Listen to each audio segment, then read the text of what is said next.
Bismillahirrahmanirrahim. Alhamdulillahi Rabbil Alameen. Wassalatu wassalamu ala Rasulihil Kareem wa ala alihi wa ashabihi ajma'in. Amma ba'd.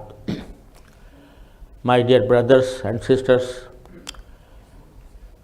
it is a great honor and privilege for me to be with you this evening and to talk about a very important subject of today that is faced by the Muslim Ummah throughout the world. I was asked to talk about the Islamic finance. Islamic finance is the phrase that is very oftenly used and heard about by the Muslim Ummah throughout the world. And the subject is so vast and wide that it can hardly be summarized in 1 hour or a brief or a short time. But I will try my best, inshallah, to explain the basic concept of Islamic finance. Why Islamic finance is necessary for us? This is the first question. First question is that what is the importance of Islamic finance? This importance has two aspects. It is firstly important for the Muslims only, and the other aspect is that it is very important for for the sake of humanity at large. I'll speak about these two aspects. Firstly, why is it necessary for Muslims? And secondly, why it is necessary for the entire world, for the humanity at large. So, to begin with, when we speak of Islamic finance, it is important for the Muslims because Allah subhanahu wa ta'ala, when we recite the kalima of La ilaha illallah, Ashhadu an la ilaha illallah, Ashhadu anna Muhammadan Rasulullah sallallahu alayhi wasallam, this is not something, the words of magic or sorcery. It is a contact that we make with Allah subhanahu wa ta'ala. When we say La ilaha illallah, there is no God but Allah. We say that the only being that is worthy of worship, worthy of being obeyed, is only Allah subhanahu wa ta'ala. And when we say Muhammadur Rasulullah sallallahu alayhi wasallam, then we have a pledge with Allah subhanahu wa ta'ala that whatever your messenger Muhammad sallallahu alayhi wasallam has brought to us, we will follow it in letter and spirit. This is the contact we have entered into while we recited the kalima of La ilaha illallah. So, being a Muslim, we are duty bound to follow each and every command given by Allah subhanahu wa ta'ala or his messenger Sayyidina Muhammad sallallahu alayhi wasallam. And our religion, our deen, that is Islam, is not restricted only to ways of worship or some rituals. Unlike other religions, they are restricted mainly to some rituals, some ways of worship, and some instructions about some ethics or so on. But Islam is a complete code of life, not only for worshipping Allah subhanahu wa ta'ala, but also to run our lives in accordance with the commands of Allah subhanahu wa ta'ala, be it economy, be it politics, be any sphere of our lives. It must be complying with the dictates of the Holy Quran and Sunnah of the Holy Prophet sallallahu alaihi wasallam. So Islam has its own idea of our economy. Economy is the main issue of today, and Allah subhanahu wa ta'ala has given us some instructions about our economy. We have experienced firstly feudalism, then capitalism, then socialism and communism. But none of these systems have solved the problems of humanity. When socialism was failed, then the capitalist world, rejoiced that we have won and we have defeated socialism and communism. But they do not see that even after the fall of socialism, after the fall of communism, there is no equity between haves and have-nots. So therefore, none of these systems has built or was successful to solve the problems of humanity. Allah subhanahu wa ta'ala gave us some instructions on the basis of which we can solve these problems. One of the very important command or injunction given by Allah subhanahu wa ta'ala is the prohibition of riba, that is interest.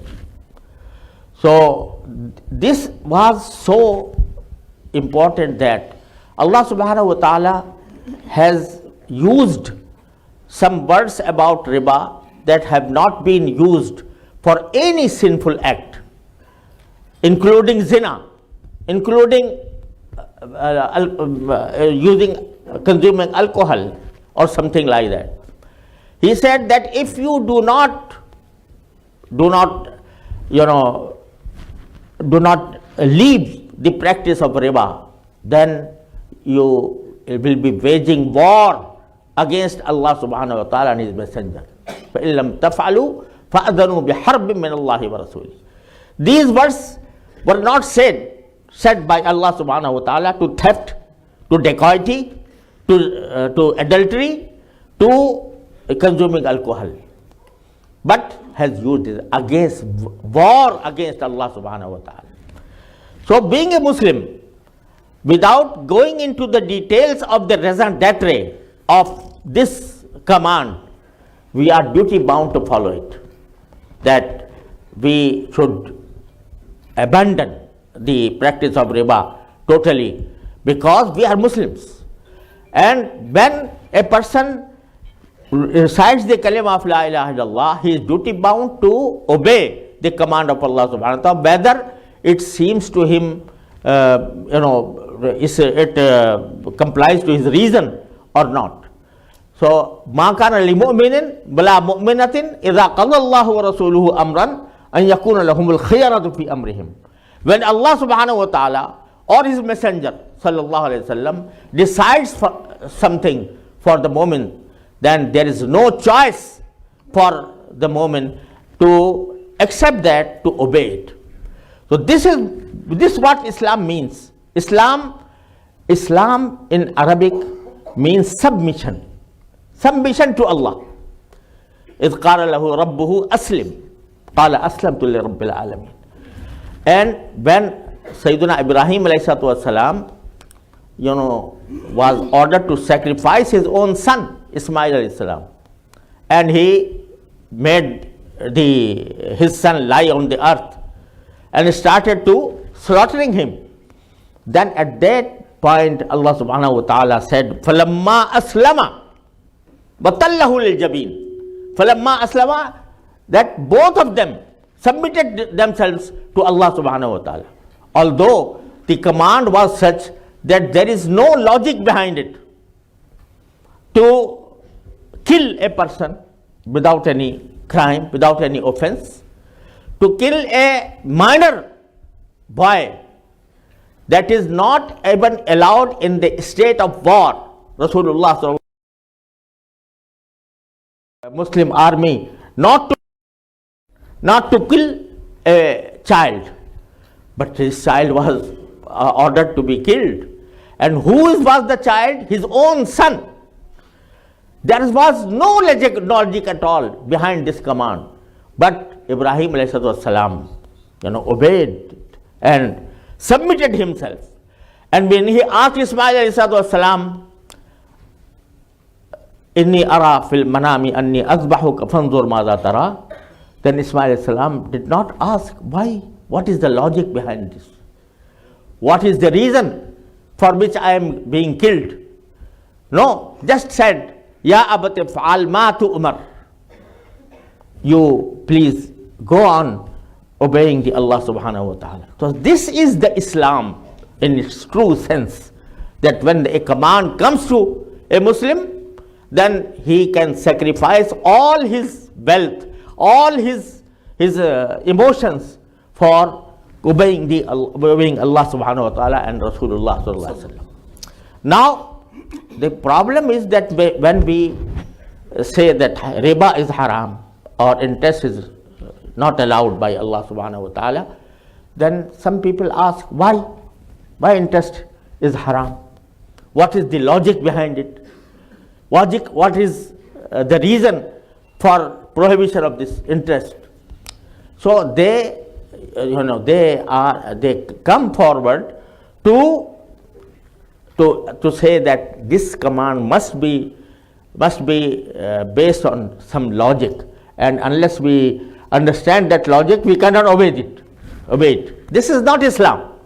Then this is following one's own reason, not following Allah or Allah's Messenger sallallahu alaihi wasallam. So therefore, this is very important for Muslims, that they avoid interest-based transactions. So this is because this is the command of Allah subhanahu wa ta'ala. This is important for the Muslims because it is a command of Allah subhanahu wa ta'ala. So therefore, Islamic finance presents a solution for avoiding interest and basing our own transactions on something that is allowed by Allah subhanahu wa ta'ala. Ahallallahu al-bay'a wa harrama riba. Allah subhanahu wa ta'ala has allowed sale, but He has prohibited riba, that is interest. So Islamic finance is important for the Muslim for this reason, that they have to follow Allah subhanahu wa ta'ala and they must avoid interest. Then there should be some alternate is provided by Islamic finance. This is the reason for which it is important for Muslims. Now I come to the second question that I raised in the beginning, that why Islamic finance is important for the entire world, for humanity at large. This is a question that must be fully understood by us. Although riba is haram, therefore we have to avoid it. But the economic system that is prevailing today is based on interest. And although the prohibition of riba is not restricted to Holy Quran only, this was prohibited by the Bible. This was prohibited in clear terms by the Bible. There are many verses in the Bible that say that one cannot indulge in the practice of riba. But when came the Industrial Revolution, then they wanted to base their economy on the basis of interest. So the verses of Bible came as an obstruction before them. So the problem was that they were believing in Bible, they were believing in the verses of Bible, and on the other hand they wanted to to eradicate the economy based on interest. So now the first person who came forward to solve this problem, according to my limited knowledge, was John Calvin. John Calvin, one of the famous leaders of Protestant, he was a companion of Martin Luther, who was the founder of Protestant sect. So he came forward and said, no, the riba that was prohibited by Bible was something else. And the riba that we are practicing today in our industry, in our banks or financial institutions is totally different from what was prohibited in the Bible. Because in previous days, the borrowers were poor people. They used to borrow money for their individual needs. For example, they are facing hunger and their family needs bread and butter, but they did not have it. So they asked someone to lend them some money. So if a person demands something over and above the principle, then it was a zulm. It was something wrong, because you are dealing with poor people and you are demanding something more than you are lending them. But today, we in the banking system, the borrowers are poor, not poor people. They are wealthy people. They have industries. They are traders. And then when they borrow money from the banks, then they use it for their own benefit, for their own profit. So if something is charged over and above the principle, it should not be taken as zulm. So therefore, he drew the line between interest and usury and said it was usury that was prohibited. But this interest is something modern, and therefore the prohibition doesn't apply to it. This was, firstly, according to my knowledge, this idea was presented by John Calvin. And then when interest became the practice of the day, then many people followed suit, and they claimed that there was a big difference between usury and interest. Even from the Muslims, there was voices to say that this is not that interest. But my father, Hazrat Mufti Taqi Usmani Sahab, rahmatullah alayh, used to tell a joke about this. He said that one Indian musician traveled for Hajj, and when he was traveling from Makkah to Medina, he stayed at a place, at a small town, and in those days it was necessary that one sleeps in these caravansarais between Makkah and Medina. So after having dinner, he saw that there was an Arab musician, and he started playing music and started singing. But his song or his music was so awkward that he could not resist to say that, may Allah bless our Prophet sallallahu alaihi wasallam. He has heard the music of Arabs, this awkward music of Arabs. Therefore, he prohibited it. Had he heard my music and my song, he did not prohibit songs. So this kind of argument is say analytic, is about that the argument of that musician that it was riba. Now the basic question is whether a transaction itself is valid or not. If the transaction is valid in sale, for example, if you sell bread to a person, do you differentiate between the purchaser who is wealthy or a poor? No. You are allowed to charge a profit from both. And what is the standard to say that this is poor and this is wealthy? So therefore this was totally wrong, and this argument was discussed in detail by the Muslim Ummah in their conferences, in their meetings, in their seminars, and it was totally rejected by all the Ummah and then lastly it was presented before Islamic Fiqh Academy in Jeddah, of which I happened to be vice chairman at that time.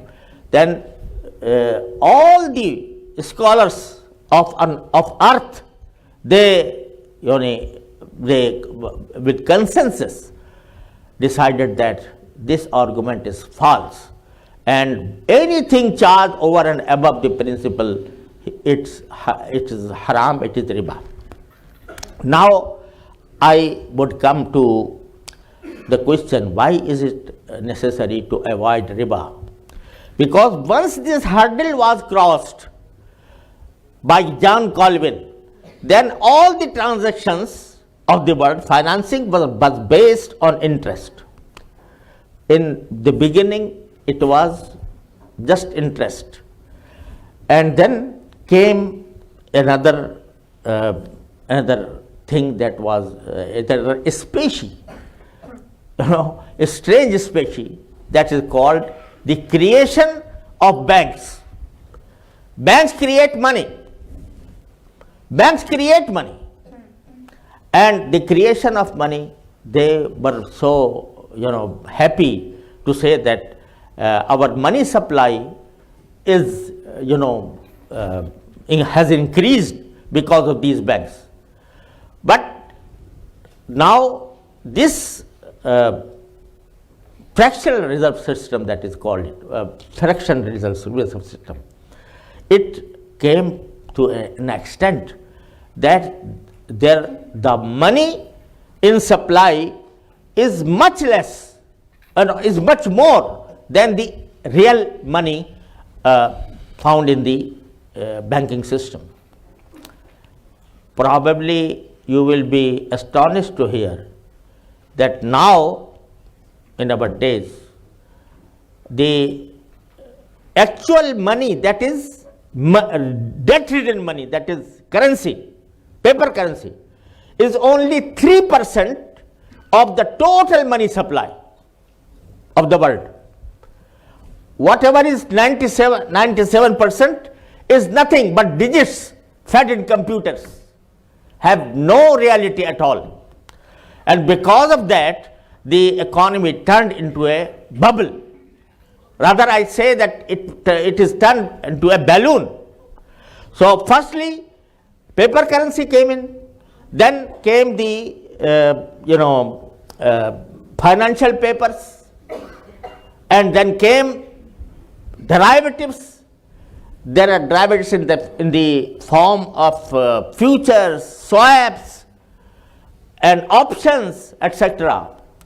And the value of these derivatives is so large, huge, that an economist has mentioned that if you take the total value of the derivatives in form of dollars and put the dollars one on the top of the other, then they may rotate around the sun 38 times. And what is their money? This nothing at all, just bubble, just balloon. So therefore, I wrote some before in 2004 that this bubble or this balloon will be burst, can burst at any time. And it really actually burst in 2008.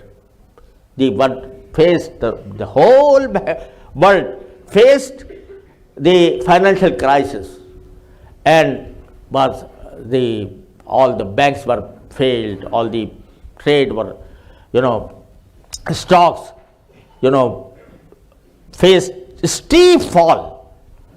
So this is, if you analyze the reasons behind this crisis, the main reason is interest and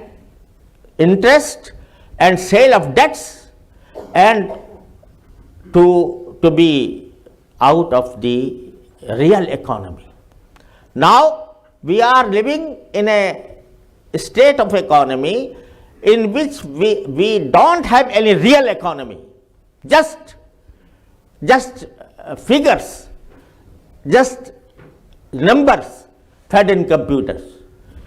So, and now again they were facing it is anticipated that the crisis more severe is coming now within a couple of years.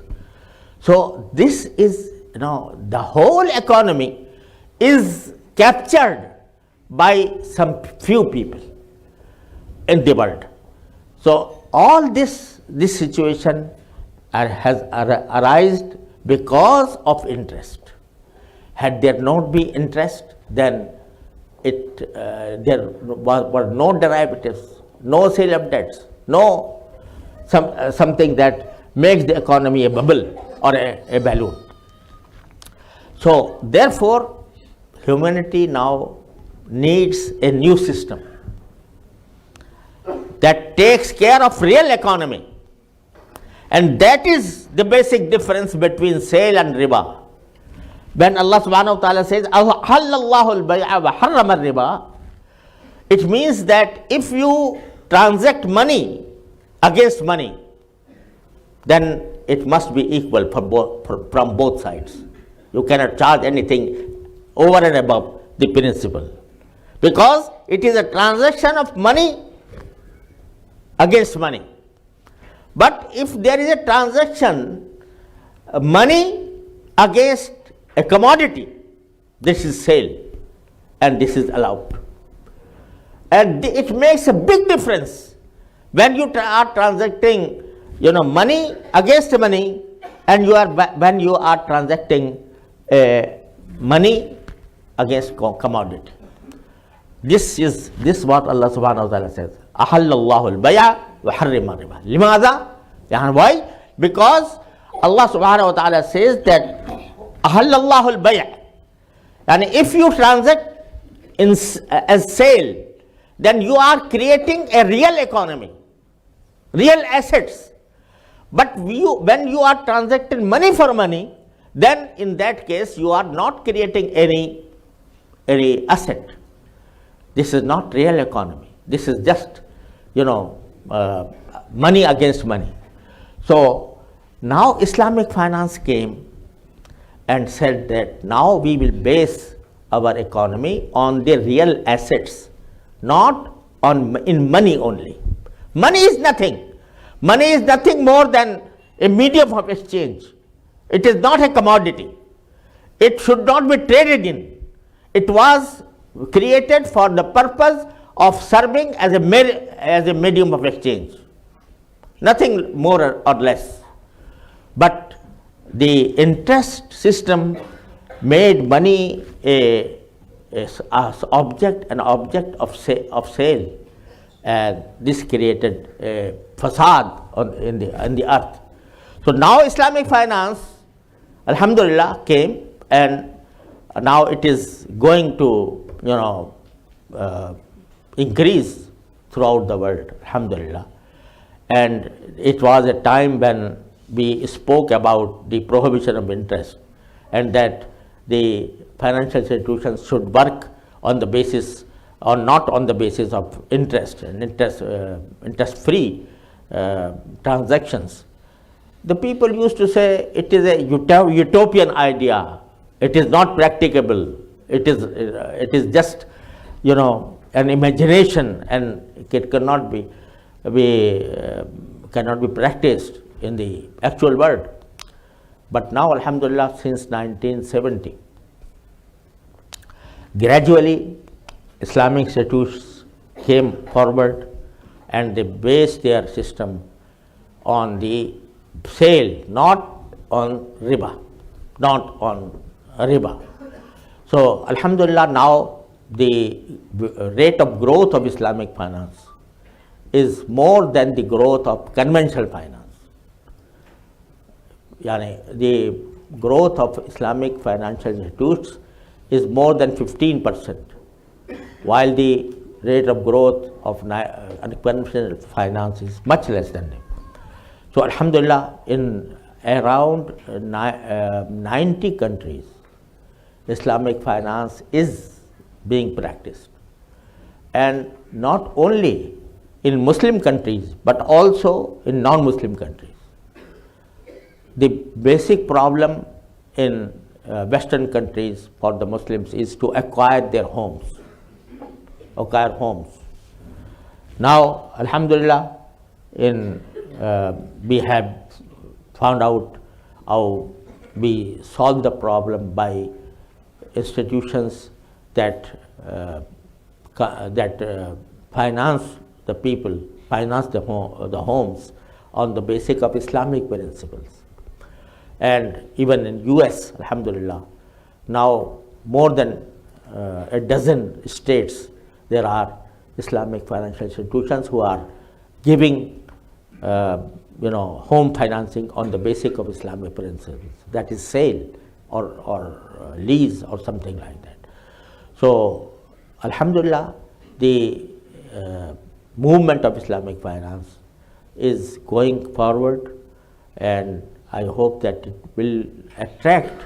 Now, when the economists analyze the ways and methods adopted by Islamic finance, they admit that this is much more closer to the real economy, and it will in future it will be the most equitable system that can be imagined today.